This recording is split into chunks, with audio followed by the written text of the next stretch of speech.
Assalamualaikum warahmatullahi wabarakatuh. Halo semuanya, perkenalkan nama saya Fadli Najib Habibullah.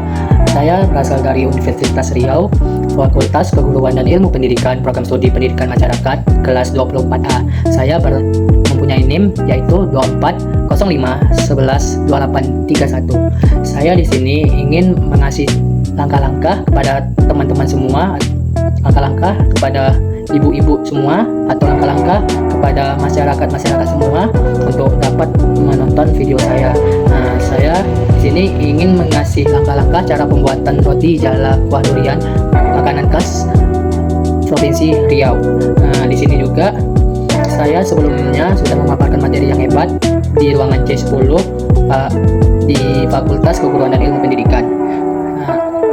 Sebelum kita memasuki langkah-langkahnya, langkah baiknya ibu-ibu, teman-teman atau masyarakat melihat video saya memaparkan materi ada di. Assalamualaikum warahmatullahi wabarakatuh. Waalaikumsalam warahmatullahi wabarakatuh. Selamat pagi ibu-ibu semuanya. Pagi. Apa kabar ibu-ibu semuanya? Sebelum memasuki praktik pengajaran membuat roti jala khas Melayu Riau, alangkah baiknya kita berkenalan terlebih dahulu ya ibu. Perkenalkan, nama saya atau nama adik Pak Dilan Habibullah. Dan untuk nama ibu-ibu sekalian boleh dari sebelah kiri atau sebelah kanan. Saya perkenalkan nama Ibu dengan Ibu Fadila. Ibu. Perkenalkan nama Ibu Sekarang Perdana. Perkenalkan nama Ibu Eka Winarati. Perkenalkan kalau nama Ibu tidak benar. Perkenalkan nama Ibu Edina Prabowo. Perkenalkan nama Ibu Sri Berisi. Sebelum masuk di latar belakangnya, ibu-ibu apakah sudah pernah mencicipi makanan khas yang di depan bu? Sudah. Anak yang tempat itu namanya tidak enak. Sama. Berikut apa sih latar belakang dari roti jala ini? Roti jala ini terjadinya makanan khas Melayu Riau tersebut, yaitu roti jala mafia kuah durian adalah perpaduan pengaruh kuliner Melayu Riau dan India musim pada abad ke-17 dengan adaptasi masyarakat Melayu di Riau. Bentuknya merupakan jala yang diadaptasi dari jala nelayan. Berarti roti jala tersebut kalau ibaratkan secara lalunya berasal dari jala-jalanya para nelayan di pesisir Provinsi Riau atau di pesisir Melayu. Filosofi roti jala tersebut yaitu ada 3. Yang pertama, simbol jala nelayan yang saya sebutkan tadi, yaitu nama dan bentuk roti itu berasal dari jalannya para nelayan di pesisir Riau atau pesisir Melayu. Yang kedua, hubungan sosial, yaitu bentuk jalannya juga yang akan membangun nilai dianggap melambang eratnya hubungan sosial dan persaudaraan dalam masyarakat Melayu seperti hubungan keluarga dan hubungan sahabat. Yang ketiga, akulturasi budaya. Dari roti jala tersebut ada akulturasi budayanya, yaitu roti jala memiliki sejarah panjang dan merupakan hasil akultur budaya dengan India. Bisa disebut roti jala ini tersebut tuh bisa disamakan dengan roti canai, dan juga dan ini dipercayai ada terinspirasi dari roti canai atau roti prata yang dibawa oleh pedagang India saat ini. Dari tadi itu kan filosofi roti jalanya. Yang ini filosofi kuah duriannya. Kuah durian tersebut beradaptasi. Yang pertama, adaptasi dan inovasi. Awalnya roti jala memiliki rasa yang gurih atau bisa dibilang asin, dan biasanya disajikan dengan kuah kari atau gulai seperti kari ayam atau kari kambing, dan bisa juga diadaptasi atau diinovasikan dengan kuah durian. Yang kedua, cita rasa baru. Seiring perkembangan zaman, muncul variasi rasa manis dengan menambahkan durian sebagai kuah pendampingnya. Ini mencerminkan kreativitas dan kemampuan masyarakat Melayu untuk beradaptasi dan memadukan cita rasa lokal dengan cita rasa lainnya. Sebelumnya itu, roti jala ini banyak bervariasinya. Ada roti jala original dan roti jala padat. Kandungan gizi pada roti jala tersebut ada 5, yaitu karbohidrat, protein, lemak, vitamin dan mineral, dan vitamin C dan kalsium. Apa itu dari karbohidratnya? Karbohidrat adalah bahan utama dari roti jala tersebut, seperti tepung terigu dan lain-lain, memberikan sumber daya utama bagi tubuh. Untuk protein di pada roti jalanya adalah gluten, yaitu protein utama adalah tepung terigu yang memberikan tekstur kenyal pada roti jala. Karena roti jala ini biasa pada umumnya kita ketahui ada yang setengah, tidak ada yang keras. Kalau keras itu tidak namanya roti jalan. Ya, yang ketiga lemak. Lemak ini berasal dari santan atau margarin yang ditambahkan pada saat proses pembuatan. Yang keempat, vitamin dan mineral. Yaitu meskipun tidak terlalu tinggi, roti jalan mengandung beberapa mineral dan vitamin. Dan spesifiknya bisa kita tingkatkan dan bisa kita kurangi sesuai kadar kita masing-masing dengan menambahkan bahan lainnya. Misalnya yang kita tahu di vitamin C-nya, vitamin C dan kalsium ini. Yaitu jika menggunakan sari dalam batuk, kandungan ini dapat ditingkatkan secara signifikan. Itu bisa juga kita kondisionalkan untuk selera masing-masing dengan ibu-ibu sekalian. Selain kandungan gizi pada roti jalan tersebut, ada kandungan gizi pada kuah duriannya. Ada 5 macam, yaitu energi, karbohidrat, lemak, protein, dan vitamin mineral. Apa itu energinya? Energi pada kuah durian itu energinya tinggi karena kombinasi durian kayak kalori dan roti jala dari karbohidratnya sendiri. Yang kedua, karbohidrat sama kayak roti jalanya sendiri dengan terdapat kandungannya tinggi, terutama dari roti jala dan juga dari gula alami dalam duriannya. Yang ketiga, lemak.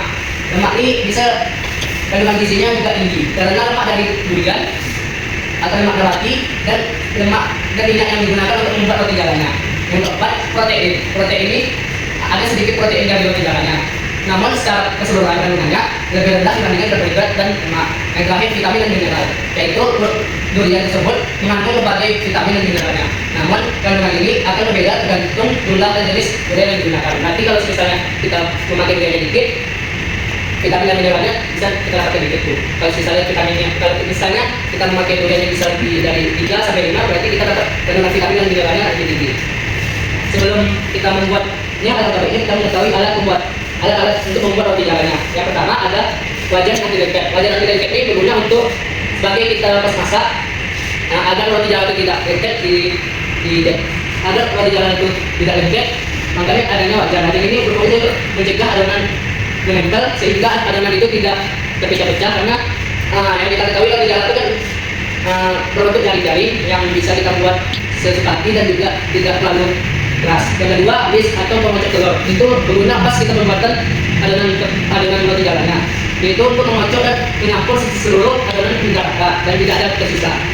Yang ketiga, spatulanya ada 2 macam, yaitu spatula yang untuk membuatkan kuahnya dan juga ada spatula untuk membuatkan roti jalannya. Kalau yang spatula untuk membuatkan kuahnya bisa kita pakai yang roti jalan bisa pakai spatula kanan.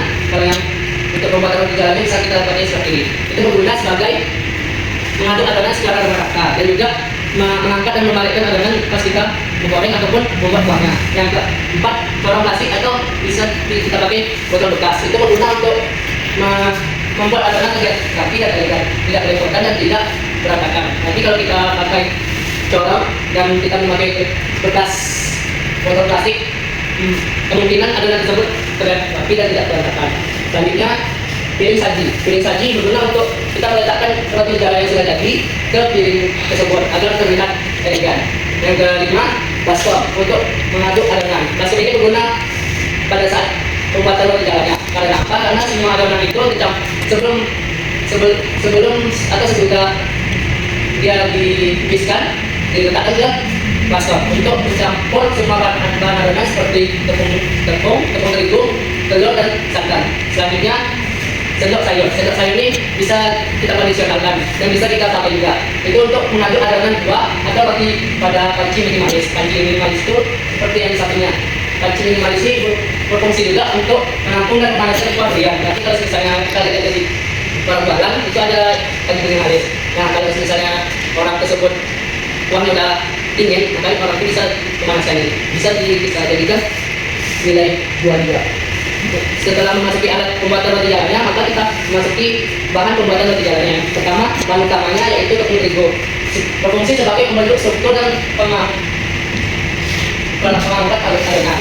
Yang kedua, santan kental berguna untuk membuat saus durian atau kuah durian sebagai contoh kue atau roti jalan tersebut. Yang ketiga, telur ayam.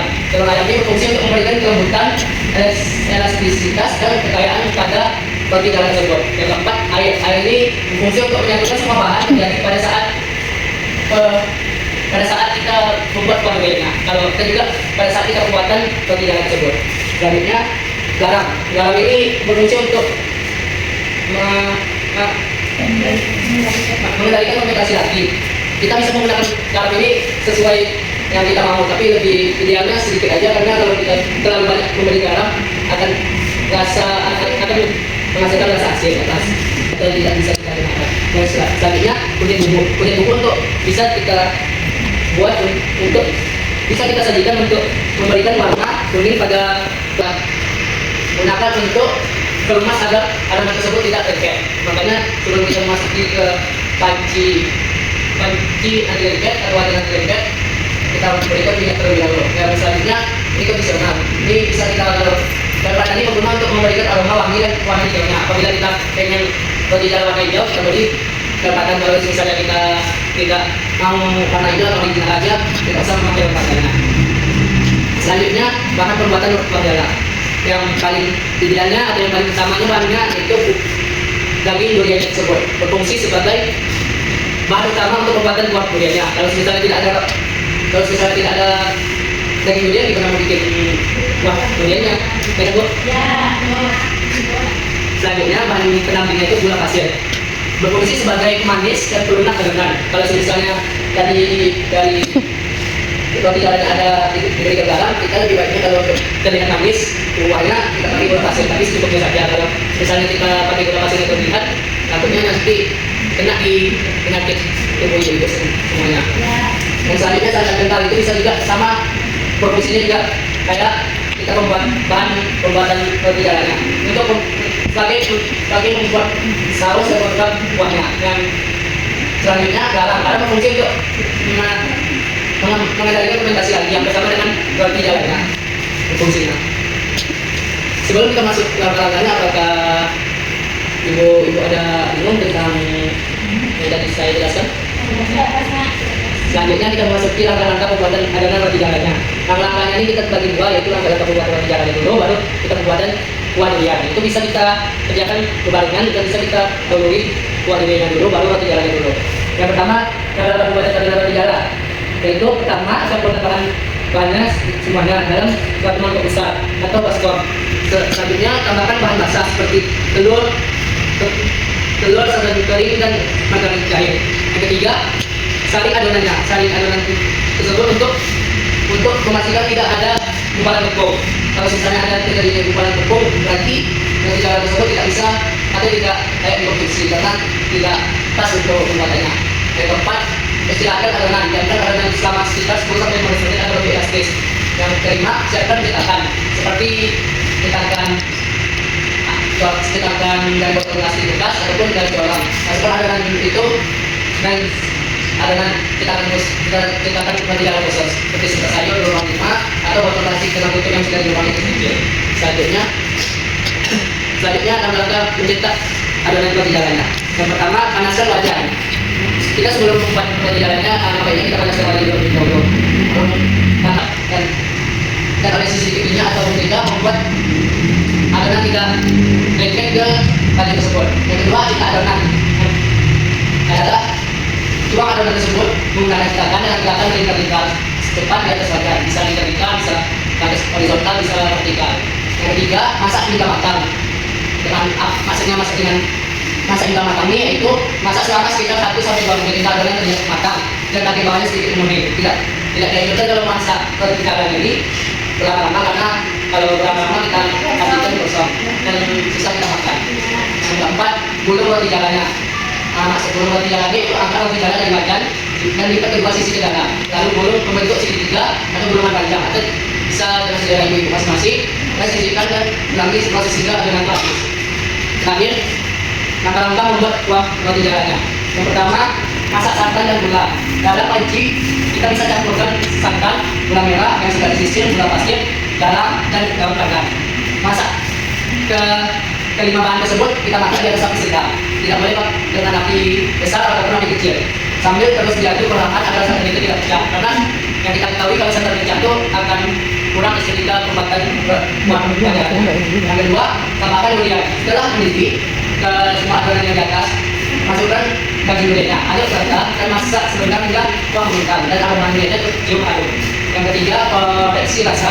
Sebelum kita finishing, kita cicipi rasa kuah durian tersebut, apakah sudah pas atau belum, atau kurang ataupun kelebihan. Kalau kurang yang bisa tambahkan gula atau garam, kalau kelebihan bisa kita kurangin sedikit sesuai yang selera masing-masing. Yang terakhir makanan setrika. Makanan lain ini itu akan kita kompor dan kuadrilan dan bisa kita sajikan.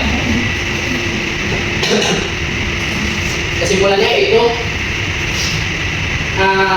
roti jala ini kita bisa kesimpulannya itu roti jala adalah makanan khas Provinsi Riau atau bisa makanan khas Melayu kita, dan pelatihan ini memberikan pemahaman tentang roti jala sebagai makanan tradisional dari Melayu Riau, Sumatera Utara, dan Malaysia. Karena di Malaysia biasanya kita banyak menemui roti jalanya yang memiliki nilai budaya yang sangat tinggi dengan disajikan pada acara-acara tertentu. Biasanya acara-acara tertentunya yaitu yang kita sering temuin acara akikah ataupun acara nikahan.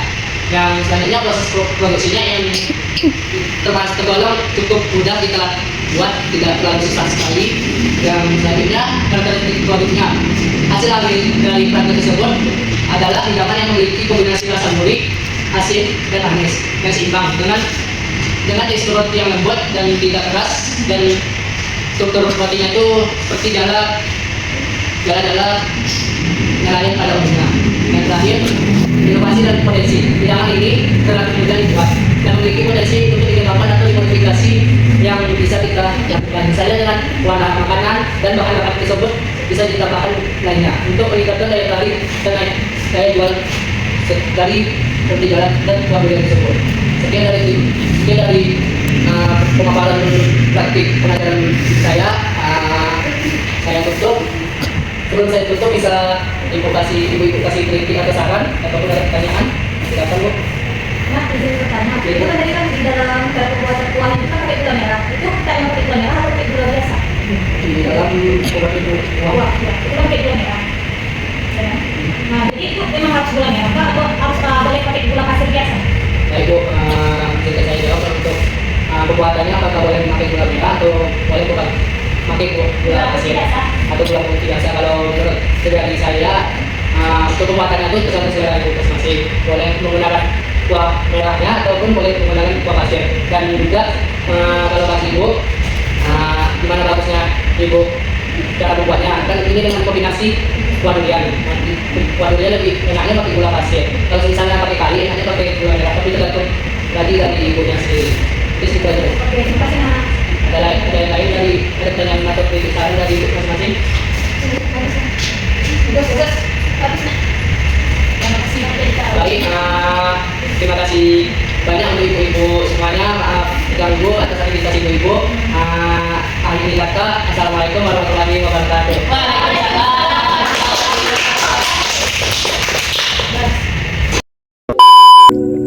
Baiklah, sudah ibu-ibu, teman-teman dan masyarakat menonton video presentasi saya memaparkan materi. Selanjutnya kita memasuki langkah-langkah pembuatan roti jala kuah durian. Sebelum itu saya mengasih tahu apa aja bahan-bahan pembuatan roti jalanya, bahan pembuatan kuah duriannya, dan alat untuk pembuatan roti jala dan kuah duriannya.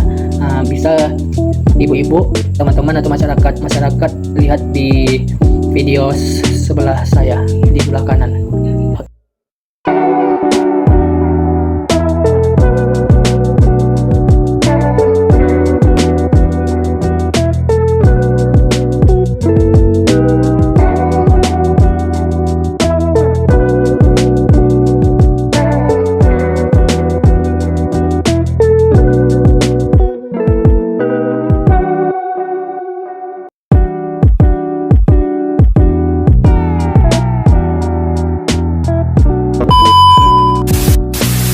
Selanjutnya kita memasuki langkah-langkah cara pembuatan bahan roti jala tersebut.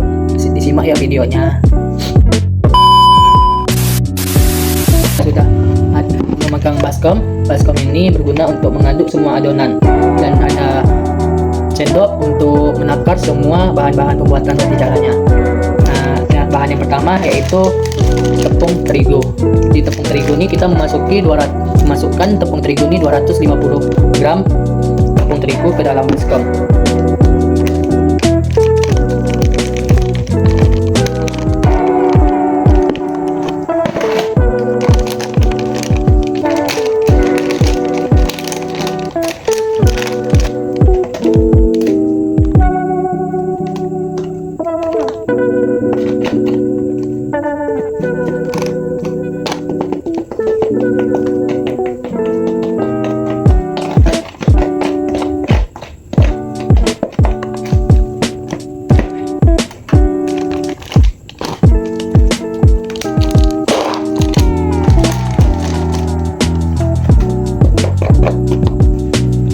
Baiklah, bahan pertama sudah dimasukkan ke dalam baskom, yaitu tepung terigu. Bahan kedua yaitu 2 butir telur. 2 butir bentar. Ada 2 butir telur, kita masukkan ke dalam baskom.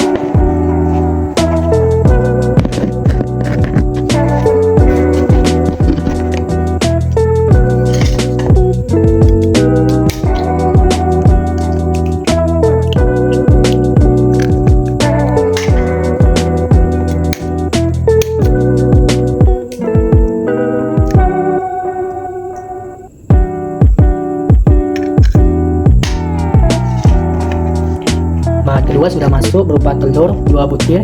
Selanjutnya kita masukkan 1 sendok garam, 1 sendok makan garam.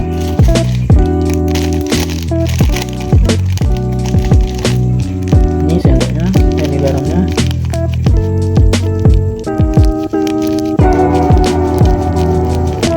Satu sendok garam.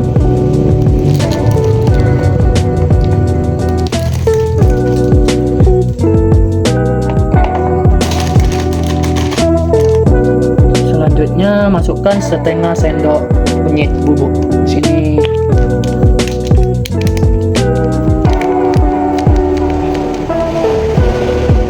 Setengah sendok kunyit bubuk. Lalu masukkan 100 ml. Masukkan 100 ml air. Dan selanjutnya masukkan santan 500 ml.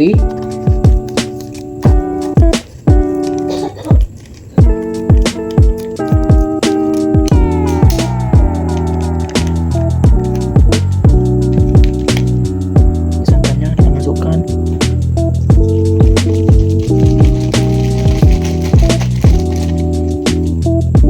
Dan kita masukkan minyaknya secukupnya.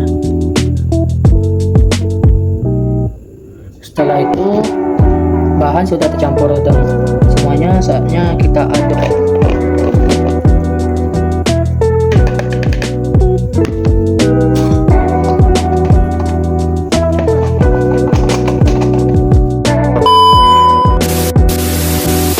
Jadi ini bahannya, jadi kita aduk hingga tidak ada gumpalan dari tepungnya.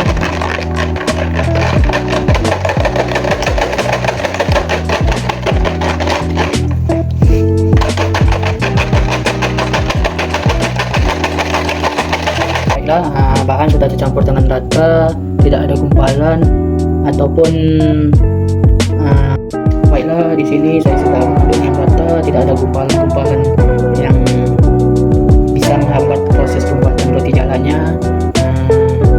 Lalu tahap selanjutnya kita memasukkan adonan ini ke dalam cetakan, baru kita panaskan temperanya. Baik, ini proses pendahan dari loyang dari baskom ke cetakan.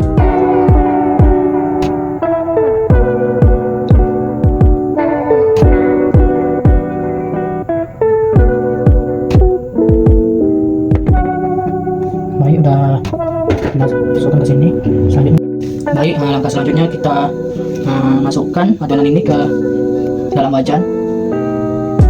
Kasih dimana pikir.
selanjutnya yaitu penyajian. Dari kita sudah membuat bahan kuenya, terus bahan kuahnya, sampai ke tahap terakhir yaitu penyajian roti jala kuah durian. Nah, di yang tumpeng-tumpeng ini yang lagi masih panas di sini, di mangkok sini, ini adalah kuah duriannya, dan di sebanyak ini adalah roti jalanya. Jadi tahap selanjutnya ini ada piring saji, kita masukkan roti jalanya. Roti jala ini sudah digulung, walaupun hasilnya berantakan, tapi sudah digulung.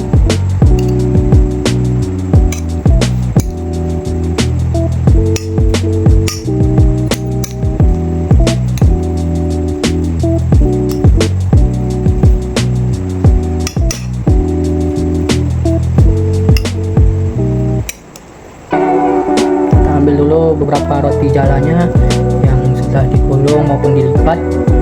Nah, ini ada 5 sampai 7 butir, 7 buah roti jalanya, dan kita masukkan buah duriannya.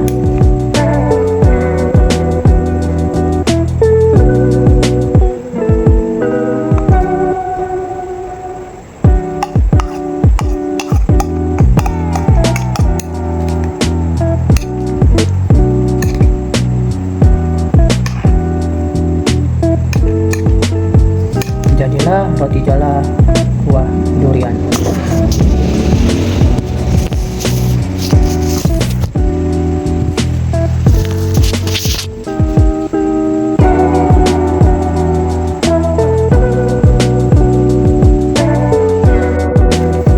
Baiklah, ini penampakan roti jalanya yang sudah jadi dan siap dihidangkan. Nah, cukup sekian dari saya. Apabila video praktik pengajaran saya dan pembuatan saya kurang menarik, mohon maaf. Saya manusia, bukan nabi. Manusia itu banyak yang salah. Sekian dari saya. Assalamualaikum warahmatullahi wabarakatuh.